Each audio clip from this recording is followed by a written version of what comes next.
Hello mga kaibigan, ayan. So meron lang akong isi-share na video, ayan, kung mapapanood ninyo yan. So, viral siya sa TikTok. So kaka-scroll ko, nakita ko siya. Si kabayan ay nagtatrabaho sa Kuwait, but sa kamasamaang palad ay pinauwi siya biglaan ng kanyang amo without reason, mga kaibigan.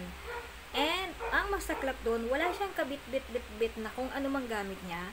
Just also, ano lang, yung uniform niya, yung kanyang dala-dala. Uniform lang mga kaibigan, ang kanyang suot. Tapos, syempre, may mga kababayan tayo sa airport. Ayan, kung makikita ninyo sa video. Tinulungan siya, binigyan siya kahit paano sa maabot na makakaya ng mga kababayan natin dyan sa Kuwait Airport.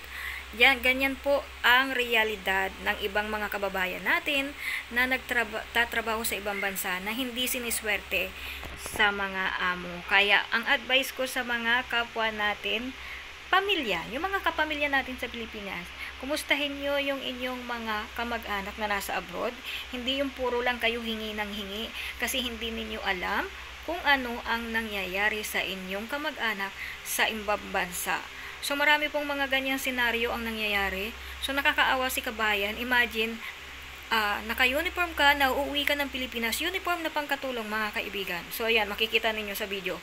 And also, sabi diyan sa comment section, ng mga nakakita at nakasaksi sa kanya, si kabayan ay hinatid ng mga pulis sa loob ng eroplano. As in talagang hindi siya nilubayan or hindi siya iniwan sa airport. Talagang sinigurado na si kabayan ay didiretso ng Pilipinas. And ayaw pang ng mga pulis sa Kuwait na lapitan si kabayan ng mga kapwa Pilipino. So, syempre, tayo, dugong Pilipino, kababayan natin, naawa tayo, hindi pa rin nila nitiis. So, wala silang pakialam kung may pulis na nakabantay. So, yun, kailangan tayong mga pamilya sa Pilipinas ay magtipid sa pera na pinapadala ng inyong mga kamag-anak na OFW.